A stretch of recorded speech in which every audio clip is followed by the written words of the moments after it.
के हमर फूलल फूलल गाल बच कैला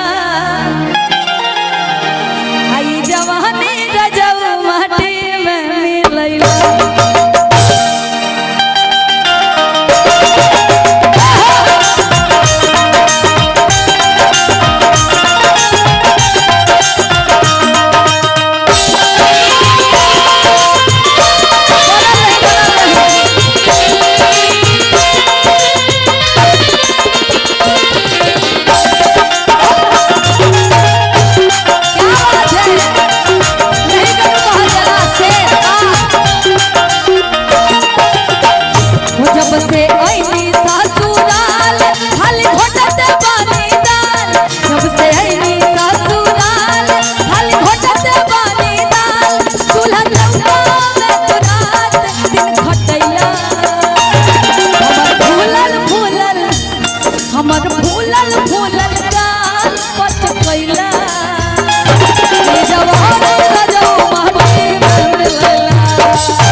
अरे वाह जी जी।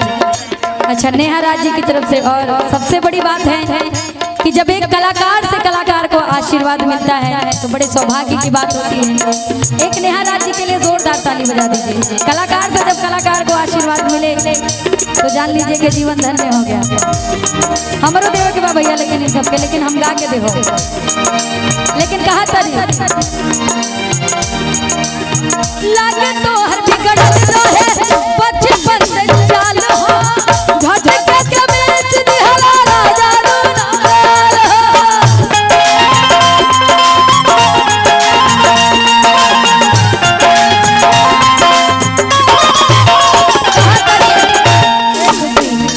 लागे तो हर बिगड़ रहे बचपन से चाल हो झटके के बेच दिहला राजा दुनाल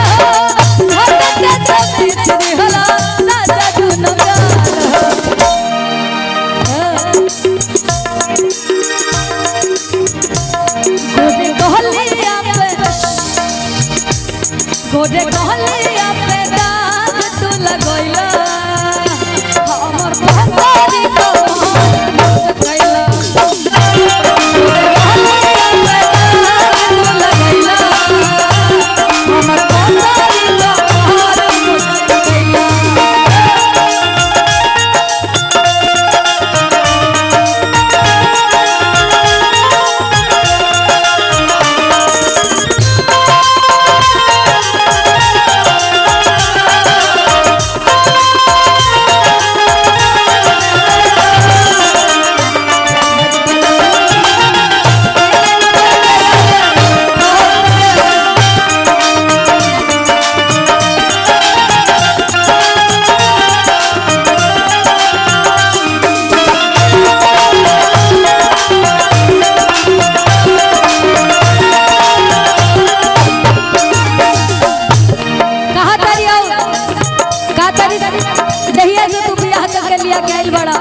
एकदम हमार जिंदगी जहाँ जहाँ बना देला। हम जानते कि तू ऐसा बड़े तो तहरे से कबो बियाह न करती और लड़की कतना हो के एक बार जरूर जाए कि बिक्की भैया नहीं एकदम निमन सुगर बर मिले कहा तरी।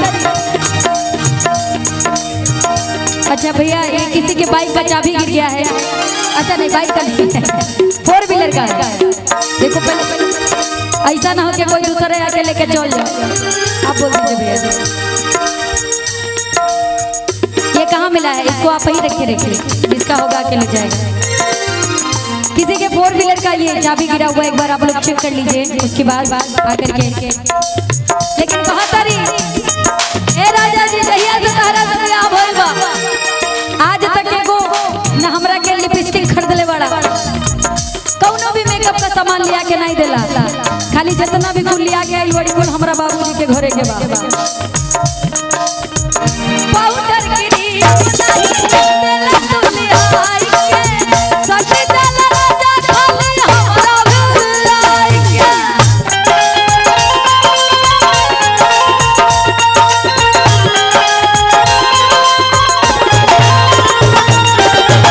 पाउडर गिरी दिहाला लियाई के सटे जाला राजा खाली हमरा भुलाई के, सटे जाला राजा खाली हमरा भुलाई। क्या बात है बेंजू वाले भैया, भौजाई भी शिकायत करते हो तो रोज प्रोग्राम करेली ना। चला आज हम चाहब की तारा खातिर भाभी खातिर कुछ हम दिल लिया के दे दी, लेकिन कहा तारी कबो शॉपिंग हमरा ना करैला कि कबो शॉपिंग हमरा ना करैला, ना सिनेमा तू हमरा ला देखैला,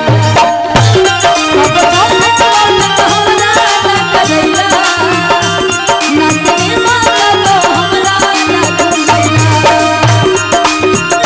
जब से आईनी ससुराल खाली घोटते पानी दाल, जब से आईनी ससुराल खाली घोटते पानी दाल, चूल्हा लगा में तू रात दिन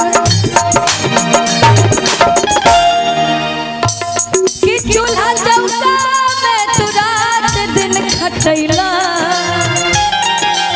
और वाकई में खुशी जी तोहर गाल पचक गइल बा, हमार फूलल